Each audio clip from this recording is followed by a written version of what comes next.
So I just want to make a couple points before we start. I'm going to be talking about the role of the media, among other things, in war, and that's a kind of a touchy subject these days with all this business about fake news and respecting the media as being the guardians of democracy and all that. I'm going to challenge that. I'm going to challenge it pretty forcefully, and I'm also going to challenge the notion that one party, one political party or another, is actually the peace party or the war party. There's one war party, and it's Democrats and Republicans. So I want to make that point up front. So some people may get upset. I'll also be talking about the CIA and things that people have labeled conspiracy theories for reasons that we will go into. So that may offend people too, so be prepared for that. Some of this is going to be controversial for some of you. For other people, they're going to think I'm too mellow, too calm down, because I recognize some faces in the audience. But this is about making sure that everybody starts out on the same page, understands the real causes of war, and the implications of that for how we can approach our efforts to promote peace and end war. Okay? So I want to start by talking about the reasons that were given for war and having a little critique of that. Spreading democracy. How's that working? Can you spread democracy at the point of a gun? Serving your country. I do think that's a very interesting point. I'm a veteran, and I ask people not to thank me for my service in the military. I'm doing my duty now. So,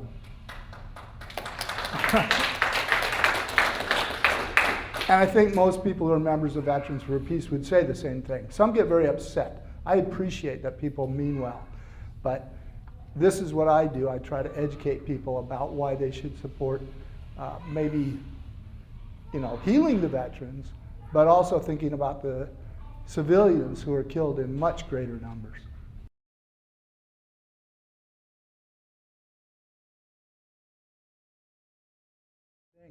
Yeah, I think that started in Sparta, the idea that people had to always be prepared for war, you bring your kids up that way. And it was also an idea promoted by Thomas Jefferson, who said the tree of liberty has to be watered with the blood of patriots every generation. So yeah, that certainly is carried through these days. Defense of our own lands.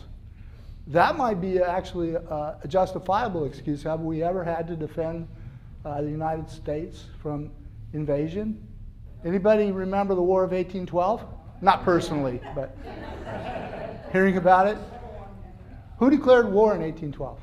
Yeah, it was us, and actually that was a war of conquest. We wanted to annex Canada.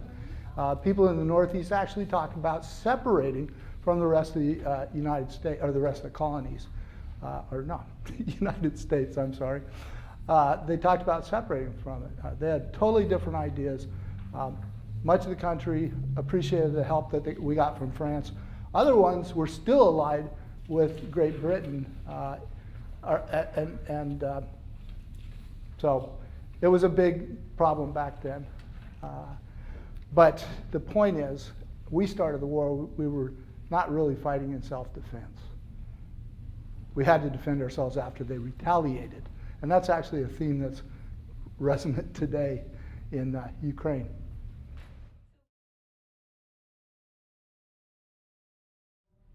Fighting terror, which is a tactic, with the military. How's that working out for us? Have we eliminated terrorism or evil, as Bush said we were fighting? We've created more, exactly. So the problem's got worse. Are you seeing a pattern here? The excuses we're given don't seem to match up with the results. So either these are the stupidest people in the world running the country, or they're really going for other agendas. What are the national interests? Do they ever define that? You ever seen that defined in the newspaper where they throw it out like everybody knows what it means? Pardon? There you go. It's not so much about prices, actually, as it is about control of the world's fossil fuel supplies, and oil being the most important one.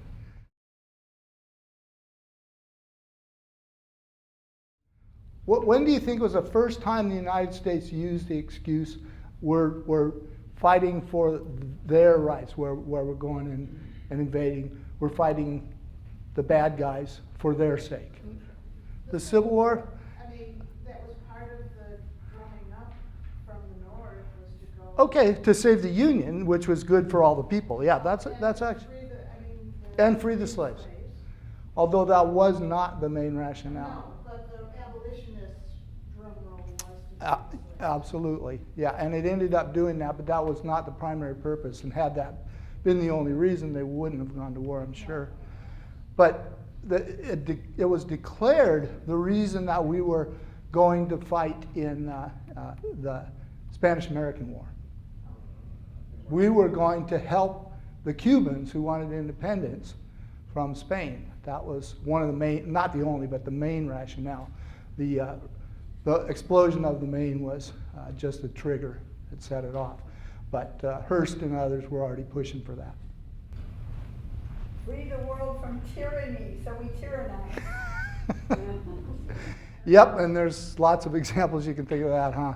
Assad the butcher, Hussein the, I don't know, insane guy, Gaddafi the nut job who's, you know, his people hate, even though he was actually very popular.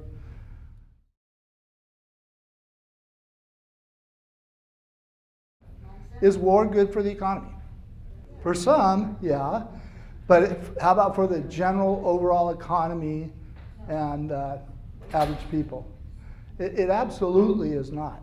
Now, the reason they say that was because in World War II it was an exception. We needed to gear up production to get the economy going, so it made a big difference at that time. But in general, it is not a productive use of our money. If we were investing in infrastructure, for instance, right now, instead of spending over $1 trillion a year on wars and associated costs, then we'd be generating what economists generally estimate to be about $1.60 for every dollar we spend, as opposed to you buy bombs, you pay, for every dollar you spend on a bomb, you get zero, except for a bunch of destruction in other countries. It actually costs money if we're going to contribute to the rebuilding. But that money, of course, goes to the pockets of Bechtel and companies like that, US-based International Lockheed Martin, yeah.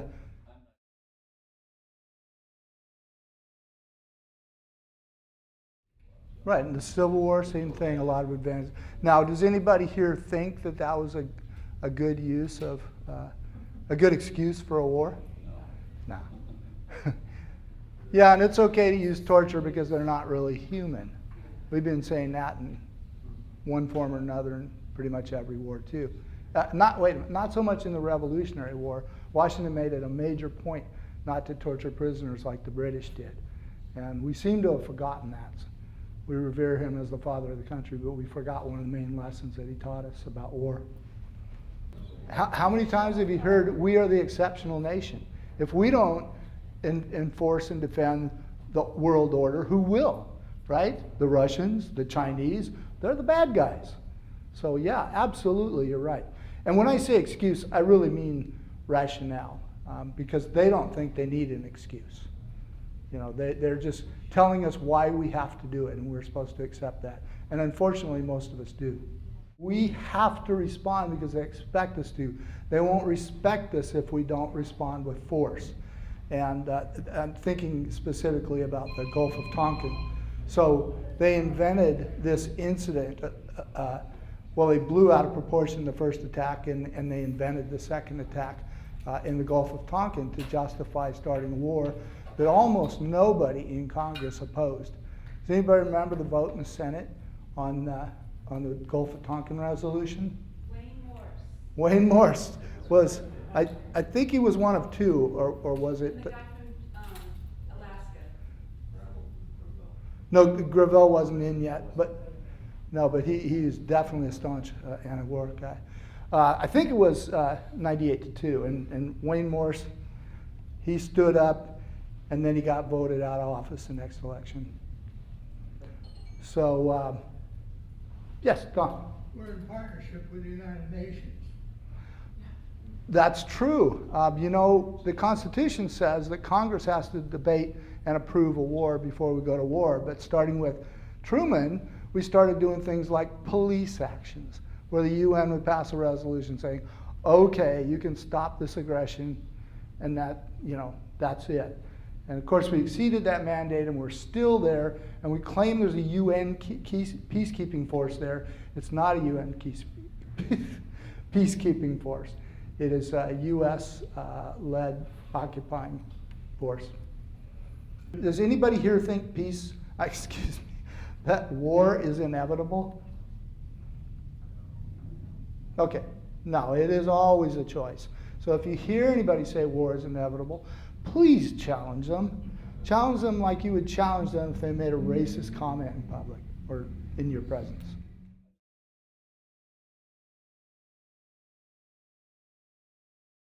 We have a part of us, at least, a biological part. I mean, if we were nothing but animals like all the other animals, then you could say, yeah, I mean, we're programmed to react to certain things with violence. But most of us, I think, believe we're not just animals, and there is another side of us. You can call it the spiritual side or the moral side, the side that's capable of higher reasoning, whatever you want, but it's not an animalistic reaction with violence to anything that provokes us, frightens us, scares us that they're going to take away our toys. So we do always have that choice. In the animal world, you know, Ayn Rand tried to say that the people are inherently selfish, to address Bert's point about greed. But the fact of the matter is, most species have learned to survive by cooperation. And also humans have done their best when they cooperate. So she's full of shit, of course. I think probably most people here would agree with that. Again, challenge me if you disagree. Kipling wrote about the white man's burden. You know, everybody else is inferior, we have to help them. Some people even tried to justify slavery of African Americans, or Africans, by saying that it was our duty to Christianize them and raise them up to respect their betters.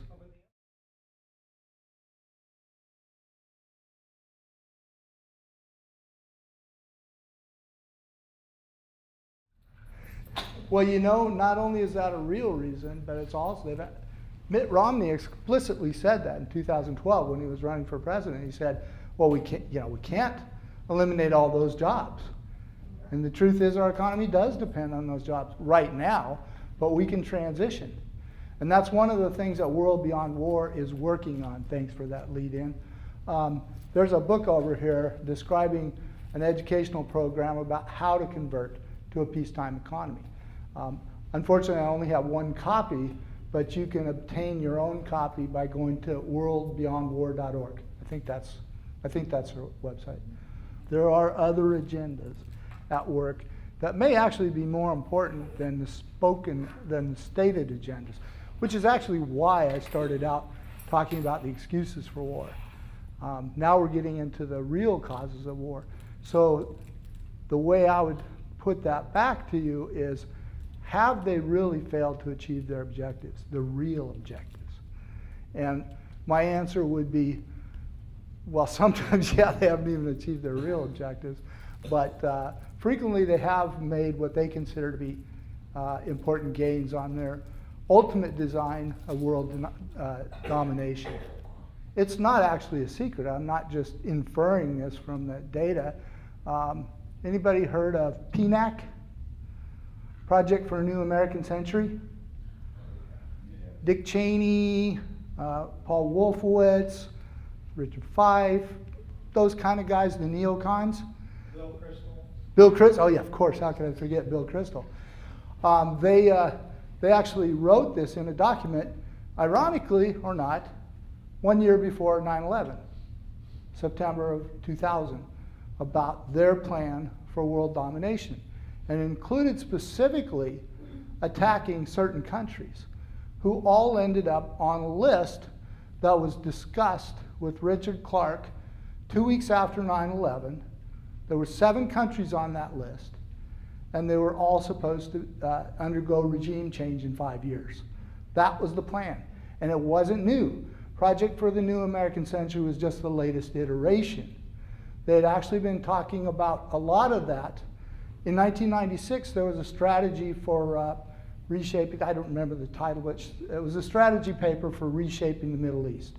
And it's basically what they're trying to do now. And that was based in large part on something that's called the Oded Yinon Plan, which was published in Israeli newspapers in 1982. And it came from thinking that had been popular in both the US and Israel since the 50s. And the strategy of the Oded Yinon Plan was to balkanize countries surrounding Israel so they couldn't challenge Israel's hegemony. And this was discussed in public in Israel. Didn't get much attention in the United States, if any at all, but this was actually publicly discussed. So, again, to come back to your question, if that is their real goal, then they're doing a pretty good job. They did a good job in Libya, right? They destroyed that country. Where else are they? Oh, Lebanon, they've attacked a couple of times. That's a pretty ununified country now. Somalia. They're trying it in Syria, but Syria, amazingly, has stayed pretty unified. So, if you really have studied this plan and how it's played out, you'd realize that Syria is standing virtually alone, although with the help of Russia and Iran, the other two in the axis of resistance. They have borne the brunt of the front against the war on global fascism, or against the war of global fascism, I should say. Did we really defeat fascism in World War II? We have it here. Yeah, that's right. You heard of Operation Paperclip? Yeah. Where they brought over the Nazis, the propagandists, the people who were doing medical experiments, the rocket scientists, all of these Nazi scientists. They brought a lot of them to the United States. They relocated some of them in South America to keep them safe.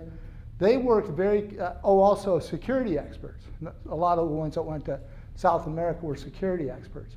And they organized down there to install right-wing governments that would cooperate with the United States. Have you heard of Pinochet being an example? Have you heard of Operation Condor? Where they assassinated leftists, thousands of them, just like they did in Vietnam in Operation Phoenix. That's a legacy of us working with the Nazis. As long as we're on that connection, does anybody know what Allen Dulles' job, he was the first director of the CIA, what his job was before he became the first director of the CIA?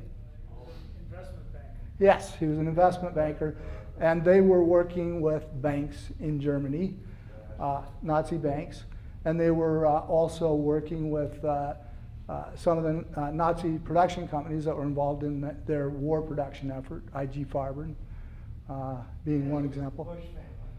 As was the Bush family, right. And I don't want to get too deep into that one aspect because it's just part of the larger pattern. But yes, what I started talking about was, are we intent on world domination? When I say we, of course, I don't mean the people in this room, but the people who actually call the shots in foreign policy. Is their ultimate goal world domination? Well, absolutely, it's corporate. Protection of capitalism. Protection of capitalism. And really protection of crony capitalism, monopoly capitalism, all the things that people who love the free market claim to oppose, and yet rarely do. Everybody know Smedley Butler? You know the whole story? He was the most highly decorated 3-star general in history in 1933 when he was approached by somebody representing a cabal of businessmen who wanted him to lead an army to overthrow the Roosevelt government. How do we know this? He testified before Congress. It's on video. You can look it up and watch it. Remember when they taught you that in school? Of course not. Of course not. We never learn about things like that. America's a force for good. America goes to war for noble reasons. Sometimes we make mistakes, like Vietnam, right? It was a mistake. But we really regret it. We'll never do that again.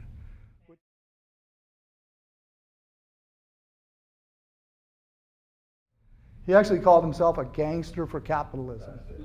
Yeah, it's a wonderful book, and I really recommend going and watching his testimony on YouTube.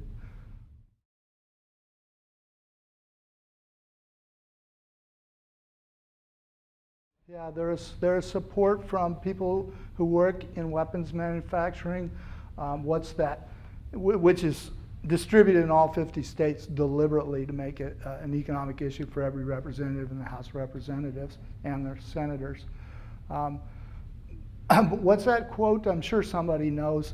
It's very hard to convince somebody of something when their job depends on, their career depends on believing the opposite. Something to that effect. So, so you're right, and that's the people in that industry. I would go a little further and say there's also a lot of support for almost every war from people who glorify the military, who buy into the idea that we're the indispensable nation and it's our duty to impose the world order to keep it safe for Del Monte. Or, yeah, is that, yeah.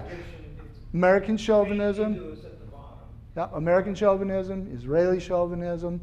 You know, the countries with the most power become chauvinistic. They think they're granted that by God. But there are a relatively small group of people who make the decisions. And we can talk about that. Council of Foreign Relations, for instance, represents a relatively small group of people who are influential in foreign affairs. And there's a real groupthink that go in there.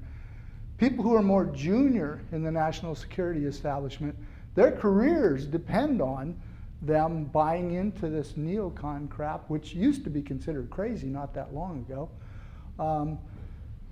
So there's that, but the people who are really calling the shots are the people in the think tanks who put a lot of pressure on politicians to do this or that, you know, because everybody in the foreign policy establishment agrees on it. Well, it becomes a self-fulfilling prophecy. You don't dare disagree.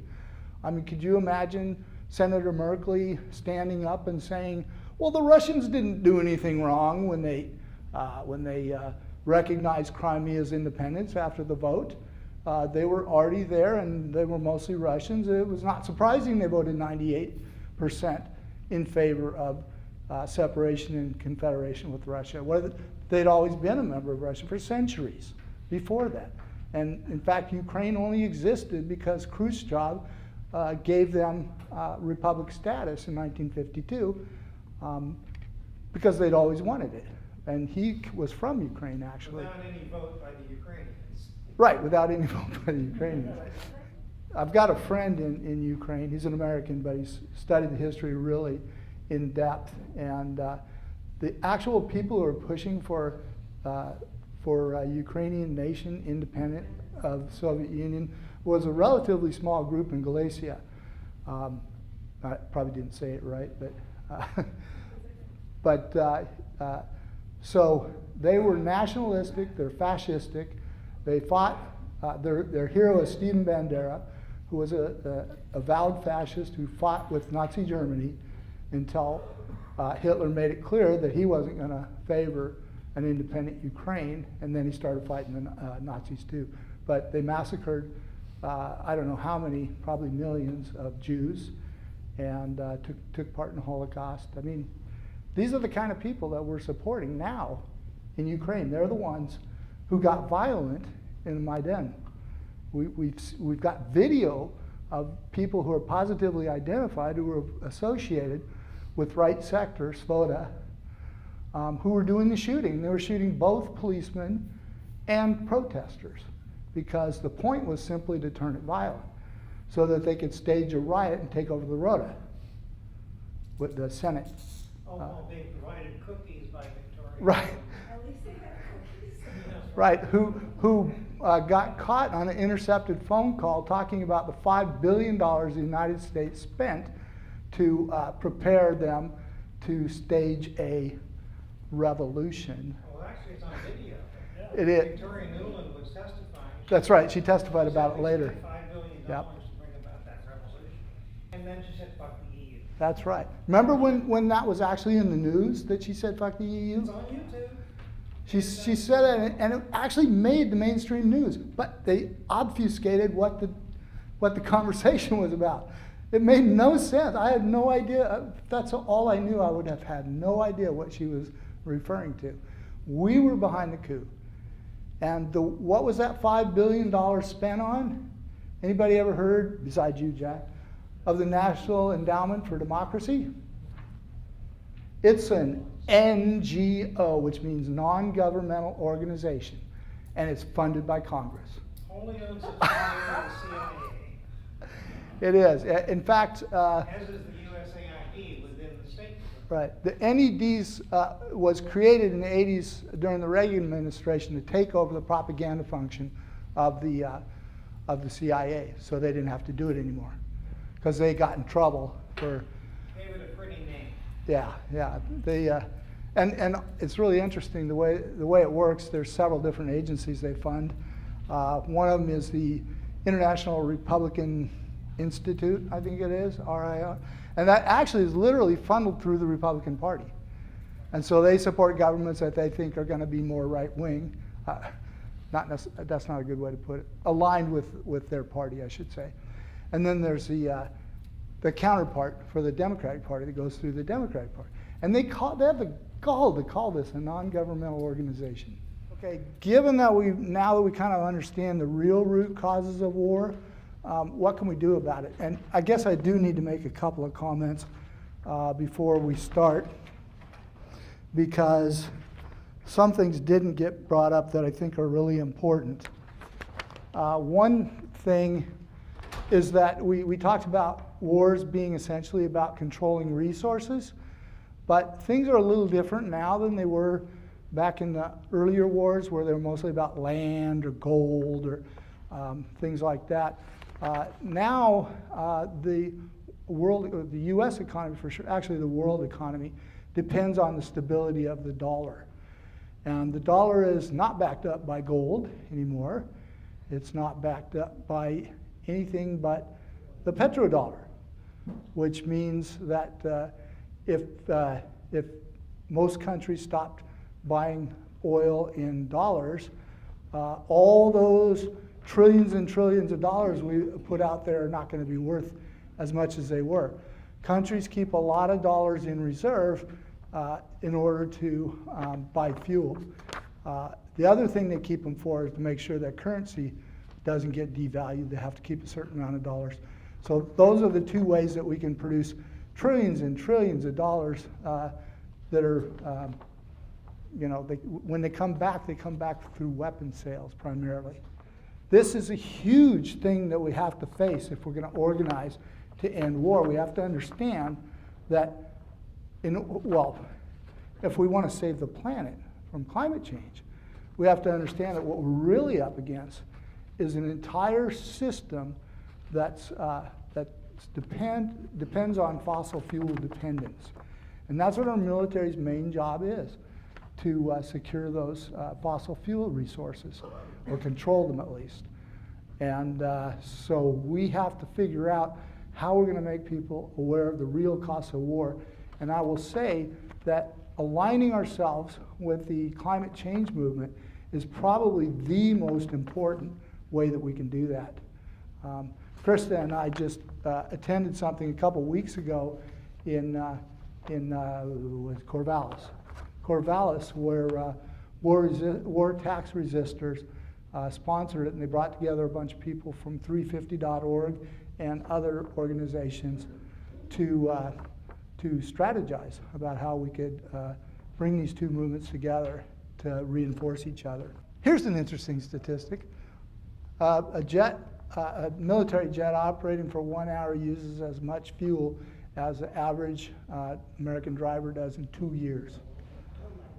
Just to put that into perspective. So anyway, I promised Krista that we were going to talk about how can we use this information to organize to end war. So I'm going to open up the floor for suggestions. Remember when wars used to end? As recently as 2006, we were talking about exit strategies. You never hear it anymore unless you watch the History Channel. Yeah.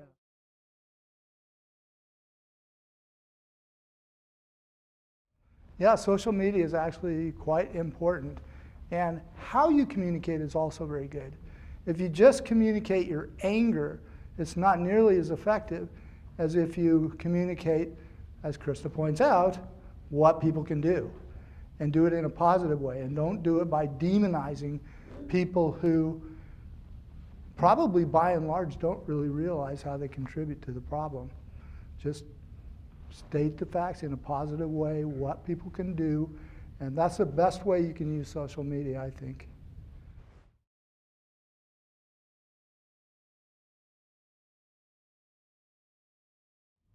I absolutely agree, and I actually put a lot of effort into promoting the idea of a constitutional amendment, for instance, that would declare that money is not speech when it's spent to influence elections, and that corporations are not people. And there was a very big movement for that, which unfortunately largely died down because people treated it like just another issue rather than the root cause of most of these problems. But it's building back up again, and if anybody wants to get involved, is it American Promise United? Represent Us. Represent Us is forming a chapter in Albany. And they're going to have their first organizational meeting, I think this week, or next week, I mean. So if anybody wants to know about that, talk to me afterward, because I have it on my phone what day it is, but I don't recall offhand. So you're absolutely right. The one thing I would say, though, is we don't need to do that first. We can also influence politicians by influencing the electorate. If we can make people understand what war is really costing us and make it an issue so popular that their re-election may depend on it, then it's a completely different environment. That makes them relatively immune from lobbying money. Money doesn't buy elections. It influences elections, sometimes heavily and sometimes less heavily. In 2012, when they spent, at that time, the highest number of dollars ever on the elections, they did an analysis, and a substantial proportion actually did not go to the person that spent the most money. The message matters. You have to find candidates. They have to be willing to put in the work. We have to do the work to support them. I mean, we have candidates all over Oregon right now running. We have Doyle Canning is running against Peter DeFazio. She's running from the left.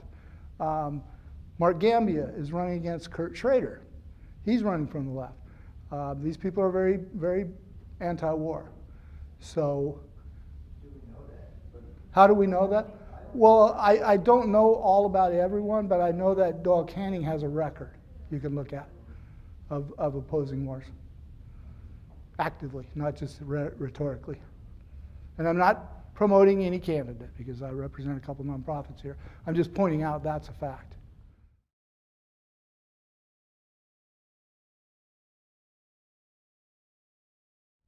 People who promote war appeal to fear.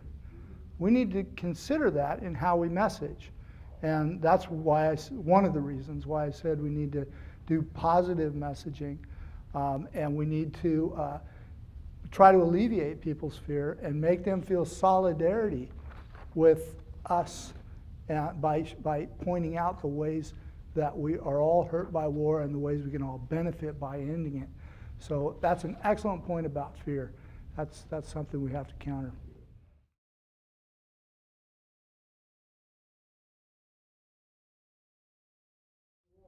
Okay, well, I gave an example. There's probably lots of ways you could explain it, but when you invest, let's say, infrastructure, or better yet, if you know that Ben Bernanke's helicopter money thing, universal basic income, would be the best way to do it, because then it goes to poor people and they spend everything.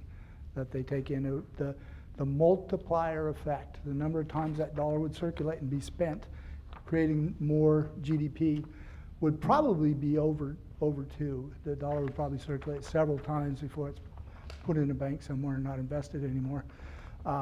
But the way the economy works right now, the estimate I've seen frequently is about $1.60 is produced by every dollar you put into the productive economy, as opposed to the financialized economy. So, or the weapons industry, because think about it. You put $1 in the weapons industry, what do you get? You get a bomb, and then it blows up and you got nothing. Now you do get some effect from the people the workers that got the job, but you'd get that from whatever job you produced. And some of them, if you're producing something that's productive, you get a bigger multiplier effect. I think the most important thing we can do is talk to people one-on-one. Talk to our friends, talk to our family, talk to our neighbors. If you go to church, talk to your church members, arrange speaking opportunities for people like Bart or me or Jack or other people that understand a lot of this stuff. And then you're going to them instead of them coming to you that way. That is really the key. And that's why I think that protesting really does have a role. If you have good signs, I don't call it protesting anymore, I call it demonstrating. I just was repeating what I heard, but I call it demonstrating. If you have creative signs that make people think, then you're going to be influencing some people. Now, are you going to change their mind on the spot? No. I'm a psychotherapist. I didn't change any of my patients' minds the first time I talked to them. But if they see it over and over, which is why I think it's important to hit the streets every chance you get, to remind people these issues are there, whether they want to try to ignore them or not, and make them think. Like we had a global climate change rally right here in Lebanon, and my sign said, "What are you going to tell your children?" with a picture of the world on fire. So, and the more they see in the newspapers, California's burning. They're having power outages just to prevent fires, and on and on and on. Venice is sinking. Venice is flooding. Things that they thought were permanent. Sooner or later it's going to sink in that it's real.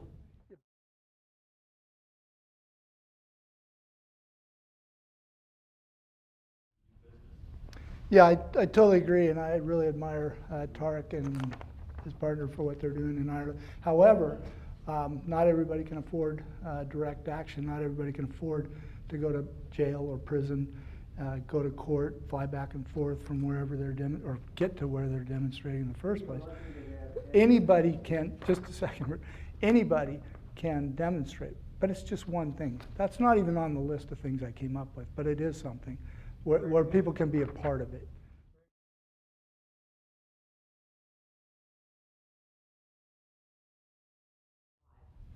Thank you, very well put, and I wish that would have been my response to Bart. Very well put. But again, it's, as you say, we need to get well over 50% of the people backing the people that are doing that. And all these other things are ways to be a part of that effort. I know it's frustrating. I know we haven't won yet, but I haven't died yet, and I'm not going to quit trying until I do. Unless we're going to violently overthrow the government, we need a good majority to make it. Ultimately, the changes are going to come from the politicians, unless we have a violent revolution. Unless somebody else has a different idea, I don't know what other way we could do it. I'm open to suggestions. But anyway, so what I was going to say was, I try to focus on the more basic stuff. I'm getting into the grassroots here because people here are obviously pretty well educated. But what I had intended when I set this up was I get a more general audience, as I said before. And believe me, it would have been a different conversation because I would have had to spend a lot more time just explaining the basics to people. But we got to remember that's where most people are. They need the basics. If we're all, the people that are most interested in are all digging down in the weeds about the details, we're not out there educating people about the basics that should turn them around. That's why right now my main focus is on trying to get people in the climate change movement, since it's a big thing with a lot of young people, to get these facts down. besides the new chapter Represent Us, there's another thing going on right now, and that's a divestment campaign. That's also something we can all participate in. And I think Bart's been a part of that discussion. Veterans for Peace and Code Pink in particular are working on that in Oregon and in Corvallis specifically. So that's something people can do. Another thing we can all do as individuals is take our money out of big banks. If we have our money in Chase, Bank of America, Wells Fargo, any of the big six, and some of the other ones, take your money out and put it in a credit union or at least a local bank. That's one thing that's very easy that any of us could do. Thank you all.